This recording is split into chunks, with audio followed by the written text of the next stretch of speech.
Welcome to Our 2 Cents, everyone. My name is Clinton Smith. I am the CEO of GCES, and I'm also here with Galen Bargerstock, our president and also our financial advisor. Galen, how are you? I'm doing great today, Clint. How are you? I'm good. This is our 20th episode, guys, of Our 2 Cents. That is so exciting. We've made it past The teens. 19. We're into our 20s now. So this is the 20th episode of Our 2 Cents.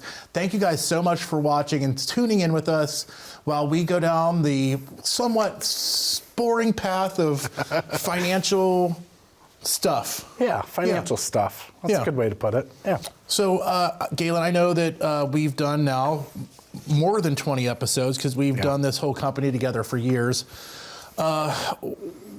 The topic we're going to talk about today is kind of a weird topic. Yeah. It's kind of contradictory to itself, but it is called money questions that you may not want to ask. Yeah. And why would they not want to ask them? You know, it could be, I know it's not on the list, but, you know, even divorce questions, you know, how are you going to ask about divorce if that's kind of like personal? What are you thinking about divorce? You know, so something like that, like you don't know that you want to ask it, but you kind of want to know what would happen. Yeah. They're also, the way I look at it, these are kind of questions that are things that you may not want to ask because it will kind of make you seem like you don't know what you're talking about. Correct. Or like you're completely lost in the world of finance. So these are some very basic things that we've actually had people ask, and some of them seem like second nature to us because we deal with it every day. So if you have any of these things on your list, please don't feel like we're calling you out, or don't feel, don't feel personally attacked by any of the things that are on this list, because they are questions that are common that some people might just not know. Like I personally, if I'm talking to anyone that does any kind of construction about anything about how stuff works in our house, no clue. I'm usually the last one that knows what's going on. I just appreciate it if they do it correctly and are honest. Yeah. Yeah. Well, I mean, you know how many construction projects that we have gone through. We've went through We've quite a few. fixed stuff on our house trying to fix an issue only to like discover another issue and still not fix the issue in the first place. Circle back around to fix what we fixed first. Yeah. So money questions you may not want to ask. The first one on here is, what is money management? It's just general term that, you know, what is money management? It's as easy as like thinking of it as you're the boss of your money. You know, you are in control of what's going on. It's managing whatever it is that you have. You know, that is money management. So this is taking control of your own finances. Taking control of your own finances, your own worth, what you have. Yeah. So really, we have had people ask the question, what is money management? We've also had people ask, what is wealth management? Those are pretty much the same things. Yeah. But a lot of people like to use the term wealth in our industry. I do. So it's kind of the same thing. It's just taking charge of your own finances, understanding what you have going on, and taking ownership of that. Yeah. A lot of people go through life, even postal employees that we work with a lot, go through their entire career with never checking into their retirement until they decide it's time to retire. Yeah, you get complacent because you think that everything's going to be taken care of for you. And for the most part, you know, a lot of employers are really good and they do help out a lot, but you have to really take control and, you know, show the initiative to show up, because it is your life, and what you build, you want to build, and then you want to pass it on properly when you pass away. So, you know, it's all about just taking ownership. Yeah. Number two, another question that we've got is, how do you start budgeting if you've never done it before? Yeah. You know, a lot of people actually don't budget. You know, a common question that I ask people is, how much are you spending monthly? And, you know, 50% of the time I will get back the answer, I don't know. And you know what? It's okay that you don't know, because obviously if you're not too stressed out about it, you don't have to worry that you're doing something incorrectly. You're kind of like automatically on autopilot because you're making it, you just don't want to be chased by money where you have negative feelings about it. That would mean that the money owns you, you don't own it. Yeah. I do like the analogy with this, that if you don't have a budget in place right now, that's like going on a road trip somewhere but not knowing where you're heading. Correct. Yeah. So creating a budget is really quite an easy thing. Honestly, you can use a notepad and paper, use the same notepad for the whole year, every month, just write down what you're spending, what money goes out. Another thing that I like to do whenever we're going over our budget personally is looking back at our credit cards, seeing what we spent and figuring out what we're spending every month. But I list everything, mortgages first, auto is next, all the insurance is after that, then you have credit cards and then other accounts that are below that. But really just looking at that every month, because also too, if you're wanting to get a good credit score and you're wanting to make sure that you're on the right track, you want to make sure that you're paying all your bills every month, and you don't want to leave it up to chance of you getting the letter in the mail. Because we know mail gets lost. Love postal employees, but mail does get lost sometimes. So if you have a list of all of the places that you pay every month, going through to pay your bills is a lot easier than rummaging through your mail trying to find them all, whenever you could just go down the list and make sure you pay everything.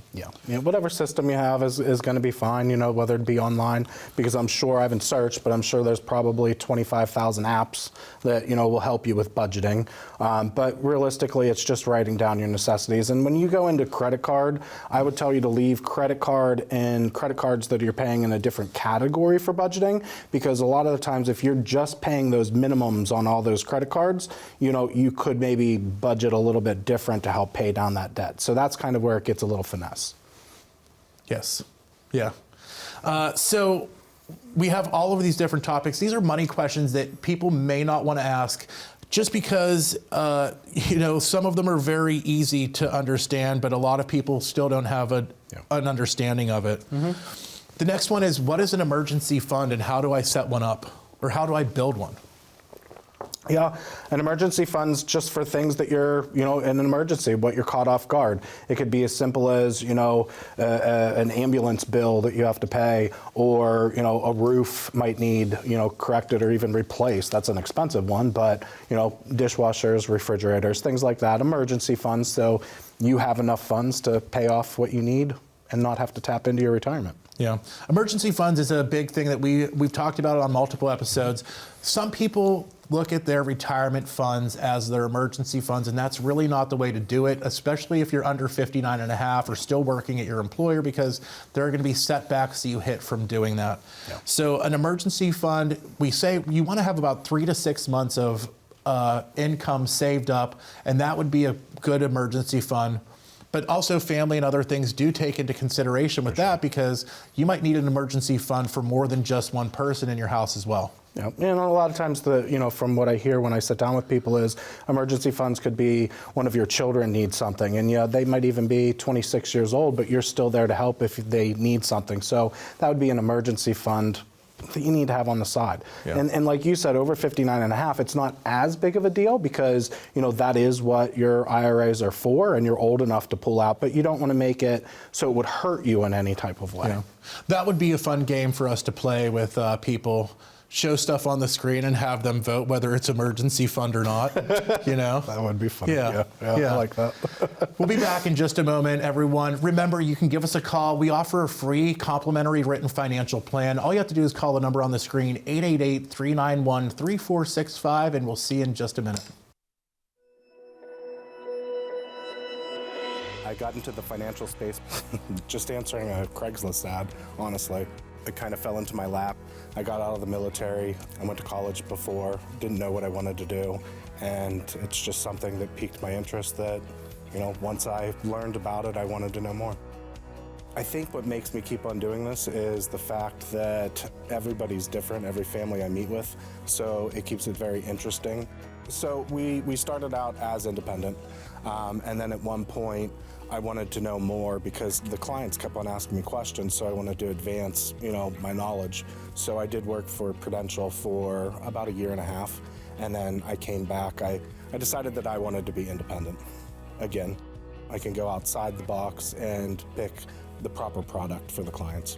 I feel as an independent advisor, I have more ability to find different financial products that are available, not just in one box. I think that everybody's family, all across America is completely different. No one family eats the same meal for dinner every single night. The recipes, even if they would be different, the ingredients. So it's just like that with the family situation. So while finance is pretty much standard and, you know, set by mathematics, the family aspect brings a lot of fun for me because it keeps it interesting.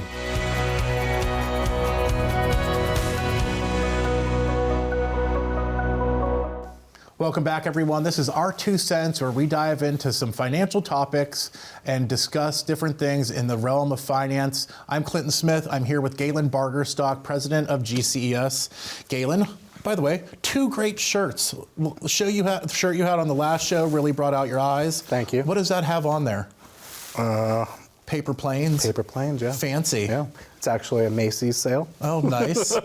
Nice. He was very excited about his Macy's sales yesterday, which brings us to our next thing of money questions that you may want to ask, but not want to ask, is how can I reduce my daily expenses without feeling deprived? And this is actually, I have actually had this question from people, and I don't even do financial plans with people. So I know this is something that really comes up a lot. How do you feel? Because this is really a hard way to say, how do you want to not feel deprived? Yeah. You want to maintain a certain lifestyle, and you want to be happy, and you also want to achieve all of the goals that you have in life, not just financially, but and you want to be happy along the path to do it. So, you know, it's hilarious, but it's true. You know, we talked about coffee. You know, I remember the last time we went through a drive-through to get a coffee and how expensive it was. Yesterday. Yeah, it was yesterday. We didn't drive through yesterday, but you know, compared to how much it is to make that coffee at your home, you know, it is a lot cheaper. Are you getting the same thing? Yes and no, you know, but you could buy their brand and it still would be cheaper if you had that at home. So, but you just gotta have fun. So don't deprive yourself. You gotta do a little. Yeah, but again, we're trying to get everyone to stay with running their daily expenses and staying within their budget, which is a lot harder for some people than others. You know, we deal with a lot of clients that don't have a ton of money. You know, you don't have to have a ton of money to work with us. You just have to be wanting to work in the right direction of being financially stable by retirement. And that's the kind of people that we work with. You know, you don't have to have a ton of money to work with us. We're in here on suits. That does not happen. We're not going to come to your house in a suit. No. Just because that's not what we want to look like. We're on a show right now, so we want to be fancy. But honestly, guys, we're never going to show up at your house in a suit. We are normal people. We've worked our butts off to get to here, and we've become successful because we are helping people understand what they have in their finances and helping them make better decisions and get into the right space, money-wise, for a successful retirement. Correct, yeah. Yeah, it's, you don't live on, leave on. That's, you know, my motto. So give up that Starbucks. You know what? Give up the Starbucks, get your own jug of coffee at your house. And that's the kind of ways that you want to really look at your expenses. So if you're looking at your budget and you actually go through and you're like, wow, I spent $600 at Starbucks last month. Yeah. That adds up. It is. And when we started out with, you know, the budgeting and money management, and now we're leading up into this one, you know, now you're going to start to see that, yeah, that coffee just cost me $70 this month, you know, and there's people that spend more money on that. You know, there is a cost associated with actually going to work as well. And that's something that people ask me, you know, about a lot is, well, I'm not going to have this expense and this expense, so now am I okay? And that's where, if you have the budget, I can tell you. This is the one that kind of I do feel personally attacked by, the whole get your coffee and make it at yourself at home. I remember whenever we were younger and I was working in restaurants, I would get a Starbucks double shot. It's like 5 shots of espresso with soy milk and 2 Splendas. Yum. Yep. And then Galen was like, hey, we don't have any money and we don't get paid for another week. And that's when my addiction to Starbucks ended. But those are the little places that you can actually look to save a ton of money, because it does add up over a long period of time. Another place that I know that we've talked about is, and even, you know, the girls in the office trying to save more money decided to cut out DoorDash. Oh, yeah. Yeah, I mean, expenses of, it's very convenient to have stuff dashed to your home. Everything's available, but if you drove to that restaurant, you're probably going to save yourself a little bit of money, because almost everybody is going to let you come in and pick up food now. Yeah, and this really leads us into our next thing is, what are some common money management mistakes to avoid? And this is a common question that a lot of people want to ask but don't want to ask. Yeah, I mean, it's go back to the credit card thing. Credit cards, yes, you paid down that credit card debt that you racked up, and now you don't want to go back and start with that credit card again and get that debt up higher, because you're just going to keep on going in that same vicious cycle where, yes, you're digging yourself out of debt, but you're going right back into it. So you kind of want to avoid, doing that. Once you have them paid down, try to work with less credit cards and maybe a better interest rate, shop around. So our whole point there, the biggest money management mistake to avoid is not tracking your spending. This also goes back to having a budget. A lot of the stuff that we talk about, guys, overlaps with everything else that we talk about. We literally just come on here and talk to you guys about the same thing in a different manner or from a different perspective, because there are so many different nuances to finance, retirement, making money, and keeping money. Yeah. I mean, life insurance is a big play in finance and life insurance. It's your whole life is your retirement plan. Because if you want to keep your lifestyle, the things that you're buying, you want to keep. So you need to make sure that you can maintain and budget it. And the younger you are, when you understand how much you need, the better off you are, because then you can put more money into savings. Yeah. It's funny, we've been doing this for so long now that whenever I'm thinking about retirement and stuff like that, to me it's thinking, do I want to get this Starbucks today, or would I rather have a nice place to live in retirement? Exactly. And that's the kind of decision making. Yeah. And honestly, this is different for some people other than others. I grew up in a household where my dad was a coal miner and he worked his butt off, and my mom loved to spend money and she was super good at that. Love you guys. But my mom's a spender. My dad was the worker, and some people are savers, some people are spenders. Yeah. And that really can change the outcome of someone's retirement. I'm sure that you've seen that. It is, but I mean, it's a natural balance for one spouse to be one way and the other one to be the other way, because you are creating a life together. So, like you and me, for instance, I am more of the saver and you are definitely more of the spender. Okay. Yeah, that's true. Well, I feel personally attacked by that one. I don't think that's true. We're going to have to check and see how much money you've spent at Dick's Sporting Goods in the last 6 months. Well, I didn't know they had clothes. That's so funny. So guys, we're talking about money questions that you may not want to ask. These are questions that we come across. Some of them are very basic. Some of them are a little bit more detailed, but it's common questions that we hear from people that when we hear them, we know that they typically don't want to ask them. So these are basic things about money that we're going to talk about. We're going to wrap it up, but we're going to a quick break right now, and we'll be back in just a moment. I think the best thing to start out with retirement is just knowing that you don't have to have a certain dollar amount for retirement. It's just knowing that you want to retire and you need to start thinking about the different aspects of it. Even if you're in your 30s and you just got married, it's time to start meeting with someone and get a plan in place. It's not always easy to do it whenever you're right there at retirement. So if you're years out, it's time to get a plan in place. I think a successful retirement is a happy retirement. It doesn't matter to me how much money you're going to make into retirement. You know your bills better than I do. So I think just being happy and comfortable with what you have is the appropriate amount that you need for retirement. It's very important to have a financial plan into retirement, because if you don't have a plan, you're going to kind of be lost with what to do. And plans change, but at least if you establish a plan, you have a little bit more consistency of what's going to go on.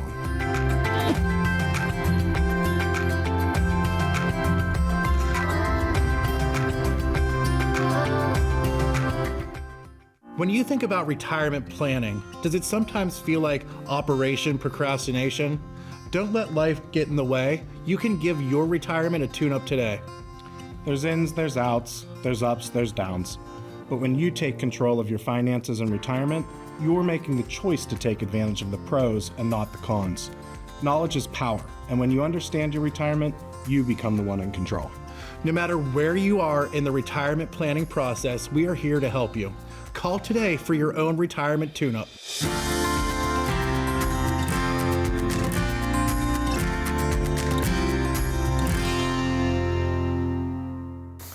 Welcome back to Our 2 Cents, everyone. My name is Clinton Smith. I'm the CEO of GCES. I'm here with Galen Bargerstock, our president and our financial advisor. And we're here to talk about different things of money questions that you may not want to ask. The uncomfortable truth. Yeah.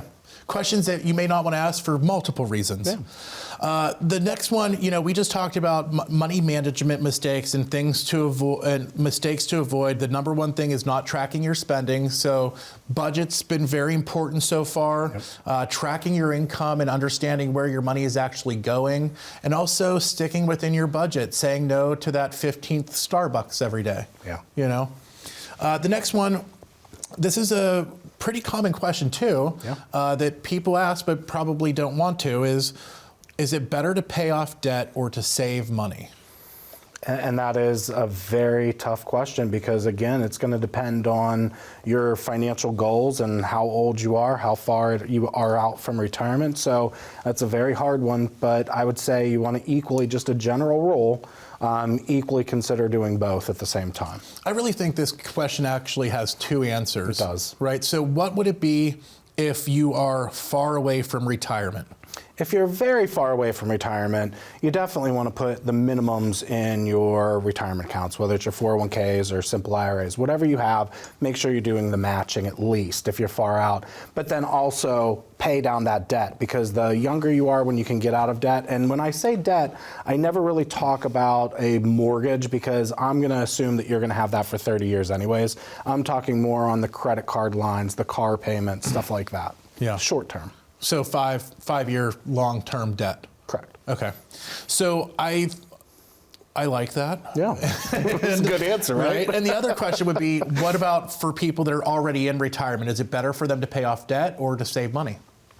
So if you're already in retirement, you're already going to have pretty much established what you're going to be saving for retirement. So it's more for you to get out of that debt, but also do it efficiently. One of the biggest questions that I get asked is, should I pay off my home? And I'll run the numbers. It really depends on so many variables of what was your interest rate, how far out are you from retirement. So there's many things that are going to go into that equation for me to answer, and that's why it's different for everybody. But everybody wants to pay down that debt. But if you owe $100,000 and you want to pull $100,000 out of your IRA and you're working, you're going to up your income and you're going to end up paying the IRS more, and nobody actually wants to do that, So once you explain the process, it kind of less people want to pay off the home and have more into retirement because you could take monthly off of it forever. Yeah. And we have come up across this. I've actually talked to people about this personally. It's, I think, a mentality or a mindset that people have, just like someone's either a saver or they're a spender. But this is really where we're talking like, okay, you have $100,000 in your retirement funds that is making, let's say, 6% a year. Sure. As a good number. Yep. You have a mortgage for $100,000 that has a 3% interest rate. Mm-hmm. So you're almost giving up another 3% by pulling it out of your retirement funds, because now you're not going to get the 6% on that $100,000. Instead, you're giving that $100,000 to your mortgage company and paying it off. Mm-hmm. So you're now down. Do the math. Well, how much would you be down? You'd be down 3% because it's not an exact 3% of what you're asking, because you have to consider how much is left on that mortgage. If it's $10,000 versus $100,000 and you're getting 6% elsewhere, you should not be paying off your home for sure. If you have 3% for 30 years, well, now we're talking a different ballgame. So that's where it comes to the individual person of what it makes sense to pay down or pay off. So guys, right here on the screen, there's a number. It's 888-391-3465. That's the number you can call to book an appointment with Galen or one of our other financial advisors, and they will literally come out and help you figure all of this out. Deciding whether or not to pay off your house or to take the money out of your retirement to pay off your house. Those are things that we can help you figure out super easy. After we meet with you, it probably could even be done in a phone call. Correct. Yeah. And that's, we have worked with people that do this. Some people want to pay off their house. We're not saying it's a bad decision or a good decision, but if you're going to be saying no to money just because you don't want to make that monthly payment is not the exact right choice to make. The way I like to think of it is you have to meet each person that I talk to, I have to meet on their understanding of how the money would be. And that's why I say that your decision is ultimately always the best decision. So paying off that house to you might mean a whole lot more than what the financial outcome is, because you have the monkey off your back. And that might be all that you've worked for and you wanted to own a home your entire life. So, that's what I say. I'm here for guidance to give you the facts, the numbers, and then you take it personally and decide what's best for you. Yeah.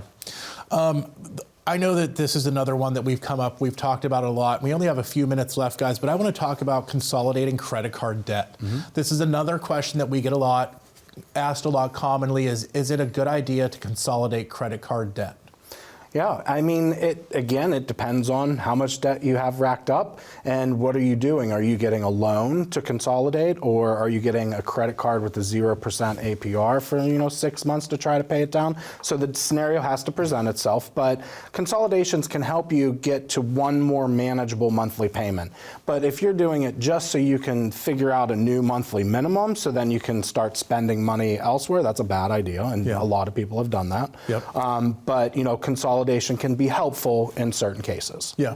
The big thing that we stress is if you're going to pay off your credit cards, do not immediately have a plan to max them back out again. Yes. Once you pay them off, cut it up, put it in like a sunglass container in your glove box or something like that. Not that I do that personally, but it's looking at your debt and making sure that you're in control of it.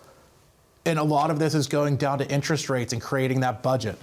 If you have a budget where you can look at and see what your interest rates on all of your credit cards are, you can see what your balances are, you can see what your interest rate is on your mortgage, that's how you can make informed decisions about what to do.